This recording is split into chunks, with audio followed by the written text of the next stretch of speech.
Welcome to AssetLoom. In this video, we'll explain what reference data is and why it's important in AssetLoom. Reference data in AssetLoom is the foundational dataset that defines the structure and classification of your assets.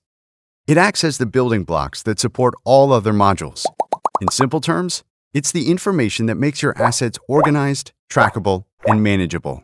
For example, when you create an asset like a MacBook Pro, you'll assign it a category, laptop, a department, design team, and a location, head office. When your teammates create new assets like a Dell monitor or a software license, they'll use the same shared lists of categories, departments, and locations, or create new ones depending on how your workspace is set up. These structured lists are what we call reference data in AssetLoom.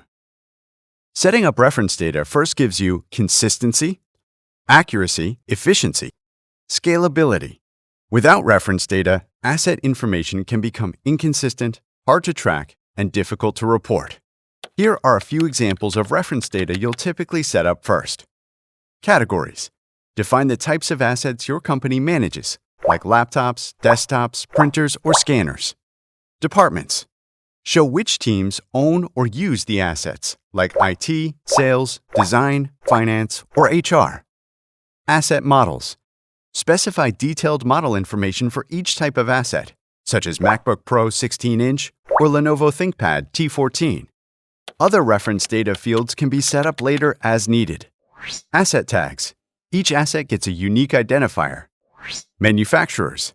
Identify which company produces the assets, like Apple for MacBooks or HP for printers. Inventories. Help organize assets by storage area, warehouse, or office inventory list. Status labels. Describe the condition or stage of an asset.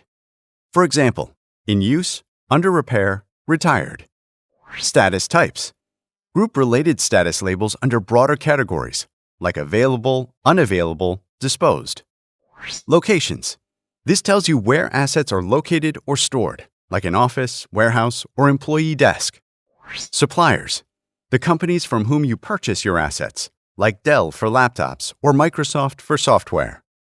Custom fields let you add extra details that are unique to your organization, such as purchase date or warranty expiry. Depreciations.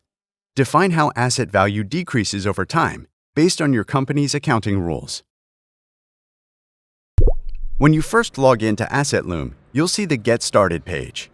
This will guide you through setting up essential reference data like categories, departments, and asset models. Or you can set up all reference data from the left sidebar under the Reference Data menu. That's what reference data is in AssetLoom. Follow us to see more detailed guides and tips for using reference data and other features in AssetLoom effectively. AssetLoom. One platform, manage all IT assets. Thanks for watching, and see you next time.